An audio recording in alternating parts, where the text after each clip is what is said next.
이번 주는 거리에서의 투쟁이 많은 한 주입니다. 이번 주말 공공부문 비정규직 노동자들이 거리로 나섭니다. 내년 3월 폐지되는 공무직위원회를 이대로 끝낼 수 없다면서 근본적인 임금차별 철폐를 요구합니다. 지난 수요일 돌봄 노동자 대회가 용산과 세종에서 열렸습니다. 돌봄 노동자들은 돌봄 서비스를 정부가 운영해야 하고 돌봄 노동자들의 처우를 개선함으로써 돌봄 서비스의 질을 높여야 한다고 외쳤습니다. 건설노조는 2023년 10만 총파업을 결의했습니다. 또한 건설안전특별법 제정을 위한 총력 투쟁을 하겠다고 나섰습니다. 배달 노동자, 마트 노동자 등 다양한 직종의 서비스 노동자들이 지난 월요일 민생대회를 열었습니다. 저임금과 높은 노동 강도로 고통받는 서비스 노동자들이 더 이상 이렇게 살 수 없다며 거리로 나온 것입니다. 철도 노조가 민영화를 막기 위한 총력 투쟁을 선포했습니다. 지난 월요일 차량 정비 업무 민영화 시도에 규탄의 목소리를 높였습니다. 시청자 여러분 안녕하십니까? 민주노총 뉴스 서지현입니다. 10월 14일 민주노총 뉴스 시작합니다. 공공부문 비정규직 노동자들의 임금차별 문제를 해결하기 위한 공무직위원회. 이 공무직위원회가 내년 3월에 폐지되는 것으로 예정되어 있습니다. 노동자들은 이대로 공무직위원회를 끝낼 수 없다며 이번 주 토요일 거리로 나섭니다. 공공부문 비정규직 노동자들은 학교 비정규직 노동자부터 공공기관 자회사 노동자까지 다양한 직종에서 일하고 있습니다.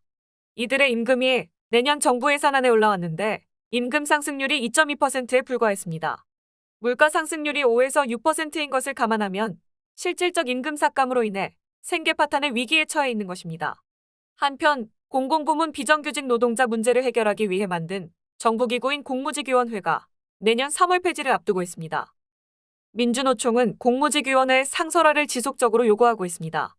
공공부문 비정규직 노동자들은 근본적인 임금차별 해결을 위해 공무직위원회 논의를 기다려왔습니다. 복지수당 차별 철폐로 명절상여금, 가족수당 등 차별을 없애기 위해서라도 공무직위원회를 이대로 끝낼 수는 없습니다. 공공부문 비정규직 인력 감축도 현실화되고 있습니다. 윤석열 정부는 공공기관 혁신을 이유로 구조조정을 하고 있습니다. 국토부 산하기관에서 2,000여 명의 인력을 감축하겠다는 계획이 나왔는데 이 중 70%인 1,424명이 공무직, 무기계약직입니다. 공공기관의 자회사에서도 대규모 인력 감축을 예고하고 있어 그 규모는 더 커질 것으로 보입니다.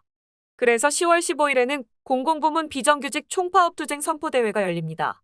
이 자리에서 임금 인상 및 차별 철폐, 그리고 공무직위원회 상설화를 요구합니다. 11월에는 공공부문 비정규직 총파업을 앞두고 있습니다. 조합원 여러분의 많은 관심과 참여 부탁드립니다.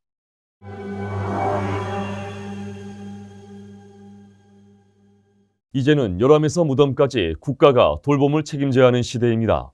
하지만 윤석열 정부는 사회서비스 분야를 민간 주도로 재편하겠다고 발표하면서 돌봄 국가 책임을 포기하려 하고 있습니다. 지난 수요일 용산과 세종에서 돌봄 노동자 대회가 열렸습니다. 용산 대통령실과 세종보건복지부 앞에서 돌봄 노동자 대회가 열렸습니다. 용산에는 아이돌봄이 다문화 교육지도사 300여 명이 모였고 세종에는 요양보호사, 장애인 활동 지원사, 노인생활 지원사 등 600여 명의 돌봄 노동자가 집결했습니다. 이들이 이렇게 모인 이유는 최근 윤석열 정부가 돌봄 공공성을 후퇴시키는 정책을 마련했기 때문입니다. 민주노총이 정부에 요구하는 돌봄 정책은 첫째, 민간 위탁이 아닌 정부가 직접 돌봄 서비스를 운영할 것. 둘째, 돌봄 노동자의 고용 안정, 임금 인상, 처우 개선입니다. 이것이 곧 돌봄 서비스의 질을 향상시킬 수 있는 것입니다. 16년 전에 들어왔으나 정말 보수는 똑같습니다. 그런데 이용자는 경력자, 서비스 만족을 위해서 그래도 경력이 있는 선생님들을 원한다는 거죠. 그렇다고 하면 그만큼의 가치는 좀 존중해줘야 되지 않을까요? 국가가 책임져야 한다는 것은 이건 공통적으로 나라에서 제일 심각한 문제이기 때문에 이걸 우리를 책임지고 해야 우리 이 돌봄이 존중을 받고. 이처럼 돌봄 노동자의 열악한 현실을 개선하기 위해서는 돌봄 국가 책임제가 반드시 실현되어야 합니다.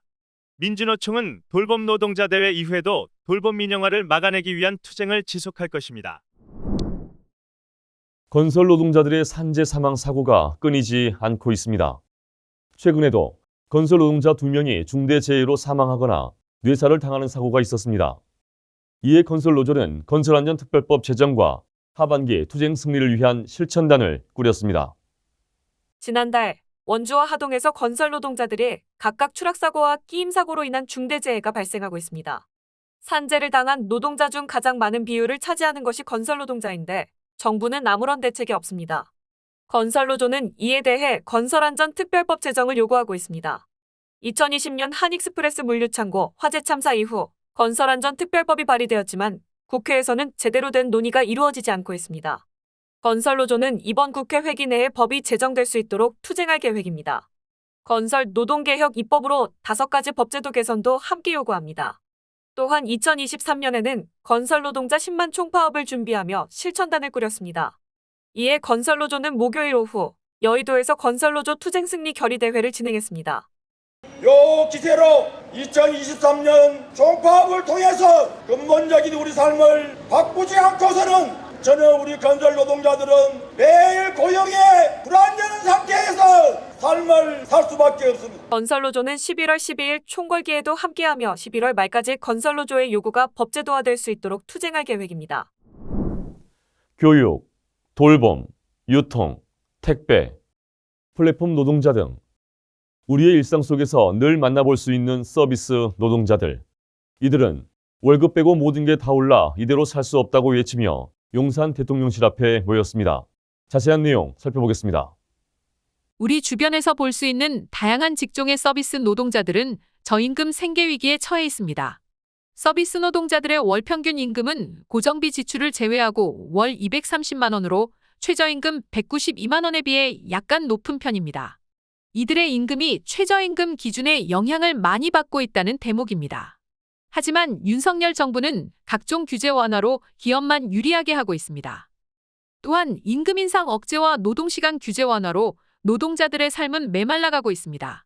이에 서비스 노동자 1000여 명이 용산 대통령실 앞에 모여 민생대회를 열었습니다. 배달 노동자와 마트 노동자도 각각 배달공제조합 정부 예산 반영과 유통업 의무휴업 확대를 요구하는 대회를 진행했습니다. 본 대회에서는 예술강사노조 조합원들의 공연으로 다채롭게 대회가 채워졌습니다.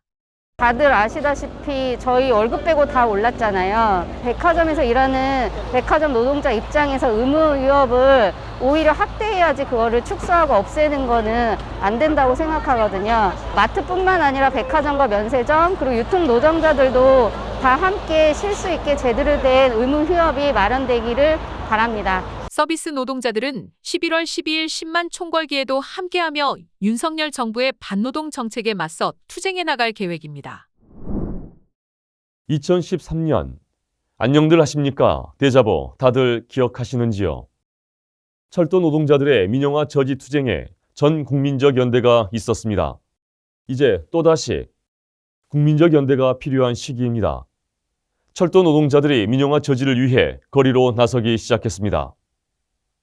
윤석열 정부와 여당은 후보 시절 민영화 추진 계획이 없다고 발표했으나 실상은 민영화 시도를 하고 있습니다. 국토부가 철도 차량 정비 업무를 민간 기업에 개방하게 되면서 철도 민영화 시도를 한다는 것입니다. 철도 노동자들은 운영사에서 차량 정비 업무를 분할해 제작사에 위탁하는 것은 철도 산업의 미래와 철도 안전의 책임을 민간에 떠넘기는 것이라고 비판했습니다.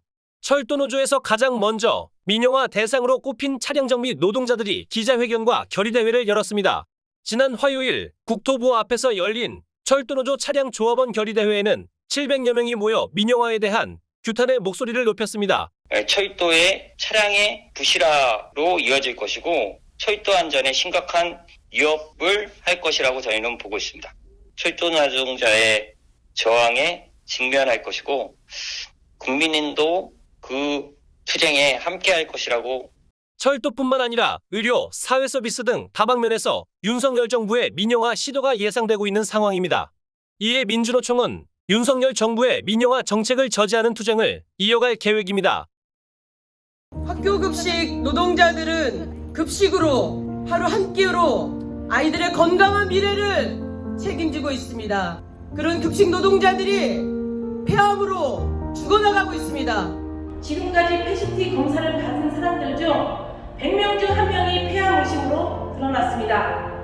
이는 일반적인 사람들에 비해 35배 가량의 수치입니다. 10년, 20년 아이들에게 밥 한 끼 만들어준 죄밖에 없는 급식 노동자들입니다.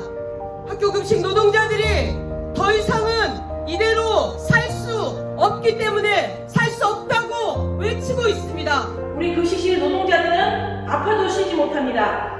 내가 쉬면 동료의 노동 강도가 그만큼 올라가기 때문입니다. 윤석열 대통령은 안전하게 건강하게 일할 수 있는 급식실 조건을 마련해 주십시오.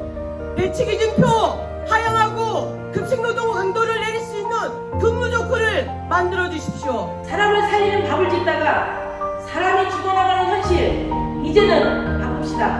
학교 비정규직 노동자들이 더 이상 이렇게 살 수 없다고 강력하게 외치러 모이고 있습니다. 숨막히는 급식실, 골병드는 노동자, 이 슬픈 현실을 우리 노동자들이 직접 바꿔냅시다. 전국의 학교급식 노동자분들 망설이지 마시고 10월 15일 서울로 함께합시다.